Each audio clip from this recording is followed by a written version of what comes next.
Hey everyone, welcome to my channel. I am Lauren and I am a psychic medium. And today I'm going to be giving you guys some different ways that you can remember loved ones and maybe possibly get rid of their ashes. So I found that it's becoming more and more popular to cremate people after they pass, and this goes for pets as well. And a lot of people feel like they need to do something significant with those ashes. And so I've come up with a lot of cool ways to get rid of them. I've also found several fun ways online. And so I thought I'd just sort of consolidate them to give you guys some good ideas. Now, just a disclaimer, know that spirits really don't tend to care how you do it. So don't ever feel like there's a right way or a wrong way and you have to figure out that perfect way at all.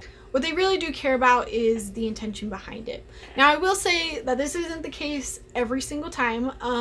I had a great-grandmother that passed last year and she was very Catholic. And when I was sitting at her funeral, I was having a conversation with her, and I was very surprised that even though she had passed, she was still very much strongly believing her Catholic beliefs.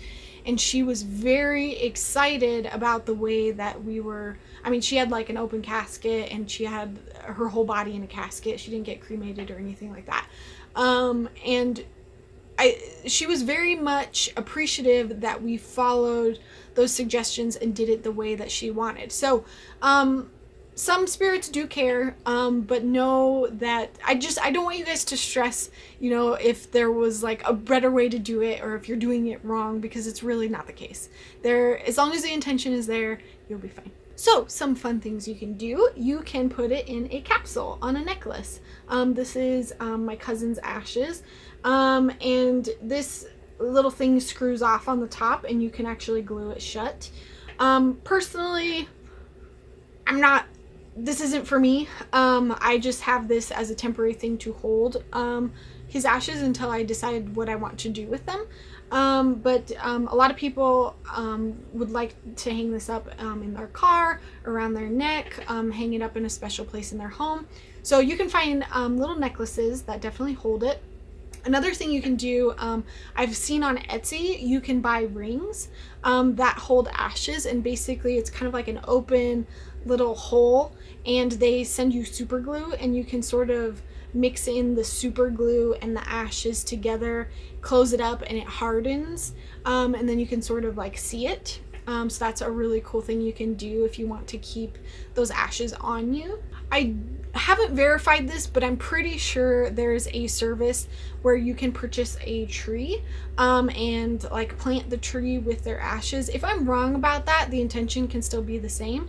You can go and plant a plant. You can get a tree, you can get a bush, you can get a flower, something significant to you or to them, and go ahead and mix the ashes and the plant and plant it in your yard, or maybe in their yard or somewhere that had significance to them. There's a really cool service that I've always wanted to do, and they do glass orbs, and they basically, you send in the ashes and they make beautiful glass artwork out of those ashes.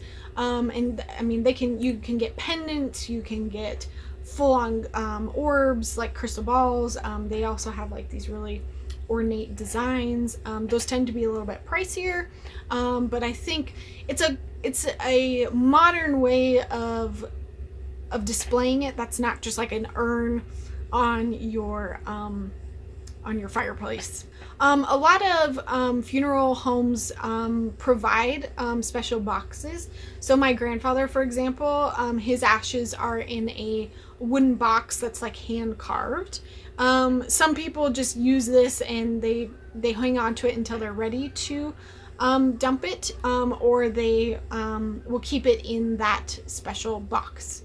Another obvious, just very simple way is to go somewhere that that person may have had an affinity with, and simply just let go of their ashes. Just let it fall into the ground, go into the air. There's nothing wrong with doing it that way at all. Personally, what I'm gonna do is I'm gonna write it out in my will, and I'm gonna put aside money so my family can do this. But I want to make them all go on a vacation together and spend time together, and at the end of said vacation, dump my ashes wherever. And my purpose there is going to be, I want them to get together in the name of me, if that makes sense. The only thing I would say not to do is to not dump it on private property where someone is not okay with that. Like, you hear stories about people dumping ashes at like Disney World or like really popular big places, and that's really kind of a no-no. It's rude to that place, and there's other ways you can do this. You can visualize that you are there, or you can dump their ashes with a picture of that place, or I don't know, but make sure you're doing it safely and lawfully. Now, holding on to ashes is okay. Personally, my beliefs, I tend to view things in a more shamanic way, and I know that's not using the term correctly, but I tend to believe in a lot of what the Native American beliefs are, which is the ashes need to be returned to Mother Earth, they need to be returned to the ground. I worry that if you're holding on to the ashes, you are in some ways not letting go and not healing. But that being said, I do not think it's okay to pressure somebody to get rid of something when they are not ready. I don't think that's healthy for anyone. I think that people take their own time, and if you have to wait for that person to pass on themselves, then so be it. But I really do not think that you should pressure other people out of a personal belief that, oh, this needs to go back into the ground immediately. And a lot of people feel very strongly about this based on their personal religious beliefs. And again, I just come back to my point of, when I speak to people in spirits, they really don't care. They really are like, whatever you want to do, I'm not attached to it. It's not me. That's not me, is what they usually say. Those are my personal beliefs. If you want to hang on to it, hang on to it.